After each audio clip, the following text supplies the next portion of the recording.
Detective work. It's not a life anyone gets into by choice.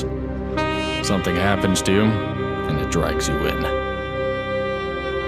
It forces you to shine a light down the dark alleyways of the world, to come to terms with things that most men couldn't even bear the thought of.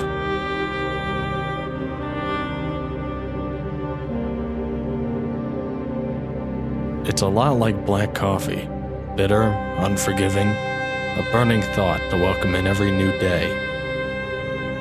As a detective, it seemed like time moved without me.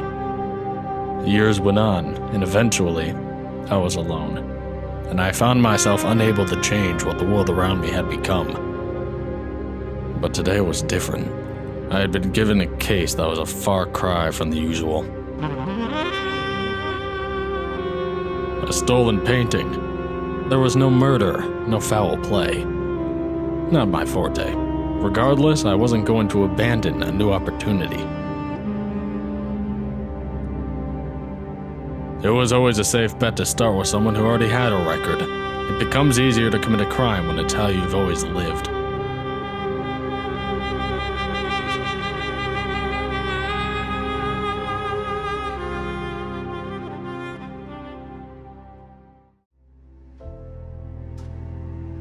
Do you know why you're here?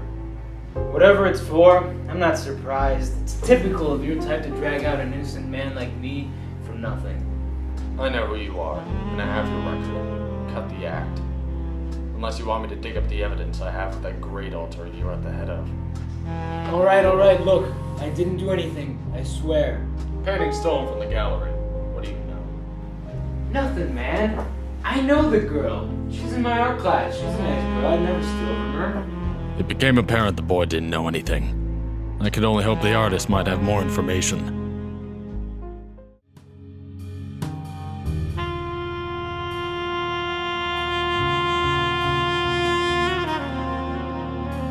It was immediately clear the crime had been covered up.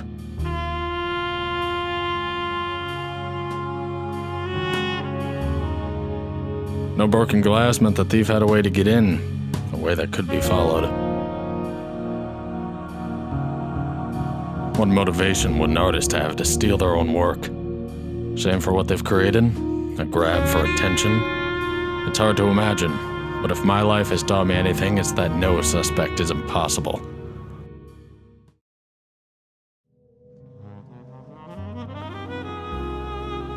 Stolen painting a common occurrence for you? I wouldn't say that. I don't mind it though. Lets me stop contemplating about what I've made and move on to new ideas. Do you know anything about what happened? That sounds like an accusation. I've seen a lot of unlikely things. Considering what you said about your old work, it doesn't seem so implausible.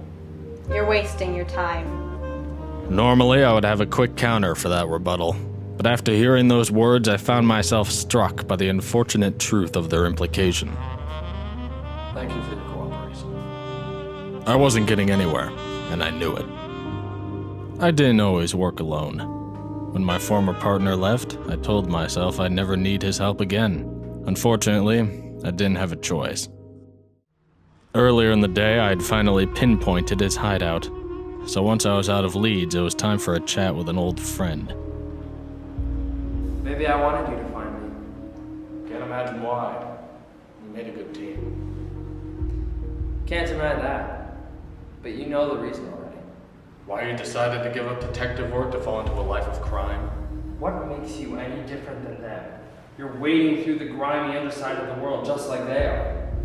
The further you go in, the deeper you get dragged down, until you can't even tell the difference between yourself and the man you were looking for.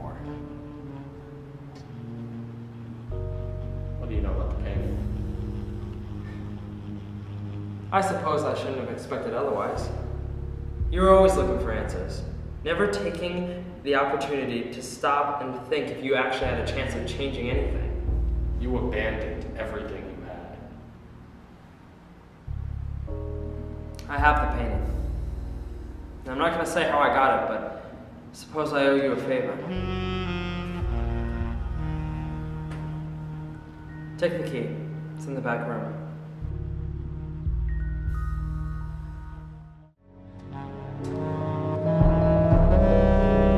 Being trapped within a life of detective work had taught me every part of a crime. Every potential event, the answer to every question, and a question for every answer.